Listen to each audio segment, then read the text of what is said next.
Bonjour à tous, aujourd'hui nous allons voir une attaque de cybersécurité du type déni de service. Alors, dans sa version simple, le déni de service ne fait intervenir qu'une seule machine du côté attaquant. Et évidemment, la machine ciblée, attaquée, sera donc le serveur web et l'attaquant sera le hacker en bas. Alors, pour le mettre en place, on clique sur PAN pour avoir accès aux attaques, aux définitions des attaques. On fait bouton droit sur hacker et on va choisir définir l'attaque.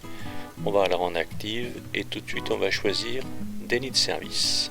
Donc en anglais, déni of service. Voilà, l'IP cible, la machine cible en fait peut être attaquée de trois manières différentes, on va dire essentiellement deux différentes, soit par requête ping, soit par requête HTTP. Donc HTTP version non sécurisée ou version sécurisée. Si c'est sécurisé, il y a un nom de domaine forcément qu'on indique ici. Et si c'est en version non sécurisée, ce qui on a le cas ici, notre serveur n'utilise pas un nom de domaine, il n'est pas paramétré encore pour cela.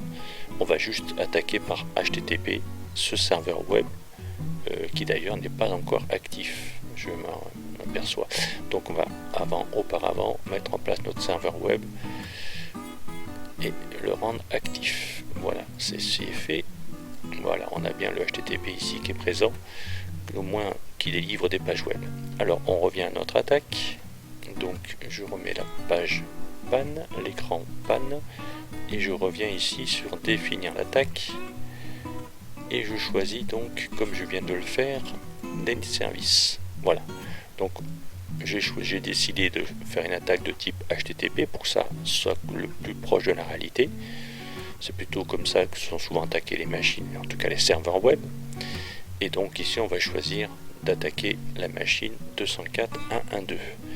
Je valide mon attaque et comme je l'ai activée, elle sera efficace dès que j'aurai déclenché l'attaque. Je vais me mettre en mode attaque manuel, ce qui est fait ici, déclenchement manuel, et voilà, à partir de là mon attaquant est prêt, je vais déclencher mon attaque et on va voir ce qui se passe. Tout simplement un déni de service. Le but c'est d'occuper le serveur le plus possible pour que les autres ne puissent pas y avoir accès. Donc il va lancer comme ça tout seul, puisqu'il est en déni de service simple, il va lancer des requêtes HTTP le plus possible pour faire en sorte de solliciter excessivement le serveur web, quitte à l'objectif c'est d'empêcher les autres d'y aller, voire de faire tomber le serveur web dans la réalité. Voilà, pour l'instant là le serveur web il répond, évidemment il ne tombe pas, puisqu'il y a un aspect séquentiel qui fait que les requêtes sont passées les unes après les autres et non pas en parallèle. Voilà. Donc il y a un nombre de requêtes qui est paramétrable en fait, on va aller voir ça. Tout de suite je vais juste l'interrompre pour essayer d'arrêter un petit peu l'attaque, même si quand j'interromps les suivantes arrivent, donc je vais tâcher de toutes les arrêter. Voilà, c'est fait.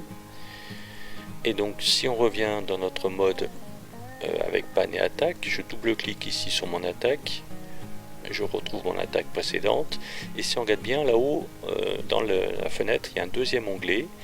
Alors le premier, on s'en est pas servi la fois précédente pour le vol de données, mais on peut définir le nombre de transferts qu'il y aura vers le hacker et l'espace qu'il peut y avoir entre chaque échange. Alors là, ça a illustré le vol de données vers le serveur, vers le hacker. Ici, dans notre cas d'année de service, on peut là aussi paramétrer le nombre de transferts, le nombre d'accès, on va dire, qui pénalise le serveur visé.